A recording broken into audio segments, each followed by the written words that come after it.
Hey guys, this is Farling, and this is Netherspite in Karazhan. This is an optional boss, and it's actually the first boss I've come across where I've had to buff myself out, or more or less buff my pet out, to I actually beat it. Anyway, for the pull, you want to tell your pet to stay back there, because we are going to be fighting him in that room. And when he's wandering through the front of the door like that, you just tell your pet to go attack him. And once you get to him, you can put your pet on passive, and it'll actually teleport your pet back to where he was standing, where you told him to stay, and you can go from there. There's two phases to this fight. One where he's the same phase that he's in right now, and then like a banished phase. This phase is the hardest phase because he hits like a truck. Um, you want to spread out your cooldowns here, and your three cooldowns are Cower, which is what I use first, and then as soon as Cower is off of your pet, I hit Shell Shield.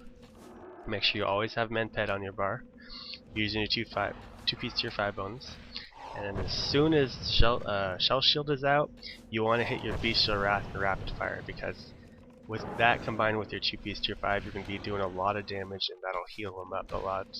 So he'll be able to take the damage of the boss edition out on him. Now this is a fully tank spec turtle.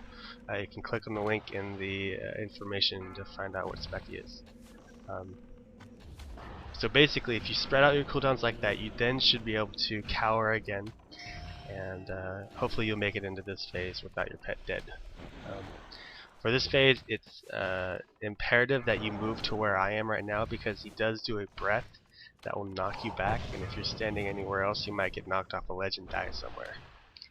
But as far as this phase goes, you can use it as a regen phase. You can get back to full mana. You can heal yourself up. You can do whatever you need to do. I use it as a regen phase where I just get back to full mana and whatnot. See there, he just knocked me back.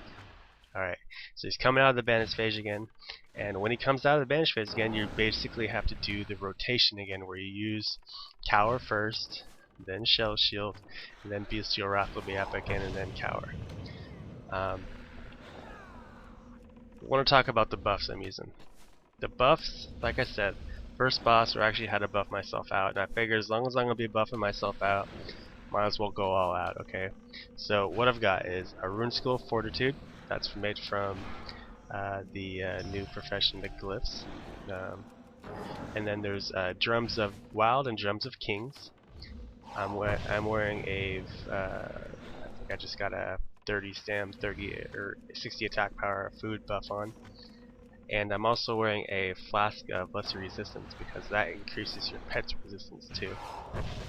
And then the most important thing is that Indestructible Potion increases your armor by about 4,000, which also in turn increases your pet's armor. So, and one other buff you can get is a food buff for your pet. So I was not able to keep my pet alive without a couple buffs, and when you go all out with every single buff, you see there your pet gains around 8,000 health. So it's definitely a difference, and it made the fight a lot easier for me. And I just want to say that yeah, I wasn't good enough to beat this guy without those buffs. So not saying you need all of them, but you probably need a couple of them. But that's the entirety of the fight. You just take the beams out of the equation by tanking them out there, and you should be all right. Good luck with that fight.